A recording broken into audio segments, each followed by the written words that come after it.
Indonesia is actually a piece of heaven in our earth because you can get everything in here. The nature, the underwater world, the rich environment. It's even me sometimes when I go into the water, always like speechless and being mind-blowing about the nature. My favorite thing about diving is actually it's so relaxing. Even if I sometimes feel like, I'm so lazy, but when I'm diving, instantly disappear. I love being diving.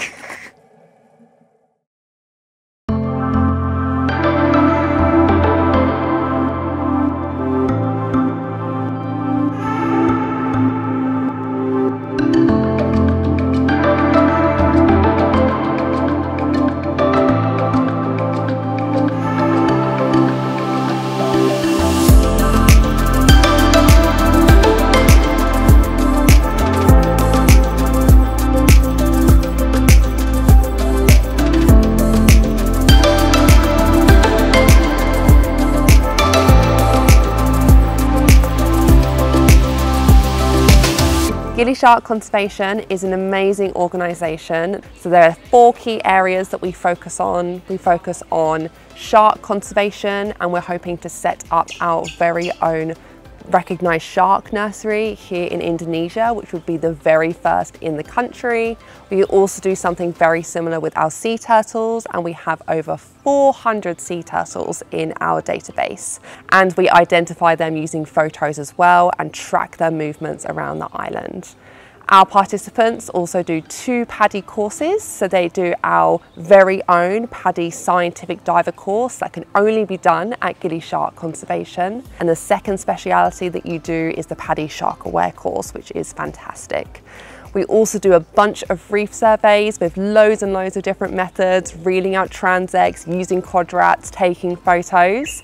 And we are also doing a bunch of coral restoration as well. So we have over 250 restoration structures in the water, and we have our own coral nursery that is growing corals that we are putting back out onto the reef to restore damaged environments. What I hope is actually when people come here, they will gain more knowledge about the environment, they will be more aware about the turtles, the shark, the corals, and even with the trash and the beach and everything. I hope that when they leave this place, they will like spread it out, make people more aware with the environment. Community involvement is completely essential in conservation, especially when you're someone like me that has come from a different country to come into a community. You cannot go and tell people what to do, like you must save this, you must do that. It has to come from a want of the community to make those changes, and without the community involved, the work that you do is null and void. So it is 100% essential that the community is involved in our project. We do a beach clean every single week that members of the community are welcome to join. We also have a bunch of water bottle refill stations around the island that are supported by the wonderful local businesses that we can reduce down plastic pollution on the island. And we also have our Unite Gili program, which allows all scuba divers on the island to contribute their shark data to us. And we work in collaboration with the local dive shops to collect that data. And finally, we've just set up our seagrass restoration project, which is lots of fun in the shallow waters of the Gili Islands. We're going around and we're trying to restore those seagrass beds that have been damaged. For other people, it's holiday, but for us is like working, and it's holiday every day. It's one of a dream job.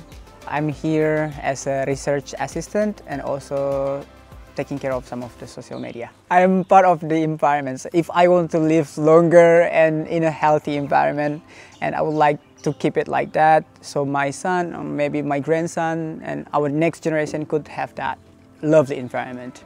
For me, actually, I am very enthusiastic and I have a very big hope, and I think everything is gonna be better and everything is gonna be fine when we are holding hands together, when we are like standing together and do the right thing together. It starts from ourselves, start from our personality.